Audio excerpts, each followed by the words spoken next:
Hi hello friends, welcome back to our channel. ఇక్కడ మనం వచ్చేసి బాతిక్ ప్రింట్ అయితే మాత్రం చేయబోతున్నామండి. సో దాని గురించి అని చెప్పేసి ఏదైతే వ్యాక్స్ ఉంటుందో క్యాండిల్స్ని అయితే మాత్రం నీట్గా అయితే కరిగించేస్తున్నాం. ఏదైతే ఫ్యాబ్రిక్ ఉంటుందో మనకు నచ్చిన షేప్లో అయితే మాత్రం ఇచ్చుకోవాలి, మనకు నచ్చిన డిజైన్ అనమాట. సో ఖచ్చితంగా వచ్చేసి ఏదైతే వ్యాక్స్ ఉంటుందో ఇది కంప్లీట్గా వచ్చేసి ఒక 4 to 5 అన్నది కోటింగ్స్ అయితే ఇవ్వాలండి, లేకపోతే వ్యాక్స్ అయితే మాత్రం ఊడిపోతుంది.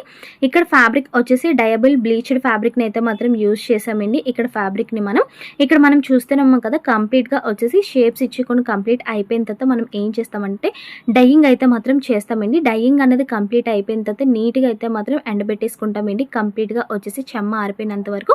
ఆ తర్వాత న్యూస్ పేపర్ అనేది తీసుకొని నీట్గా ఐరన్ అయితే మాత్రం చేసేసుకుంటాం. ఐరన్ చేసేసుకుంటే ఏదైతే షేప్ మనం ఇచ్చామో ఆ యొక్క వ్యాక్స్ అనేది కంప్లీట్గా న్యూస్ పేపర్కి అనేది వచ్చేసి ఆ యొక్క షేప్ అయితే ఆ విధంగా అయితే ఉండిపోతుంది.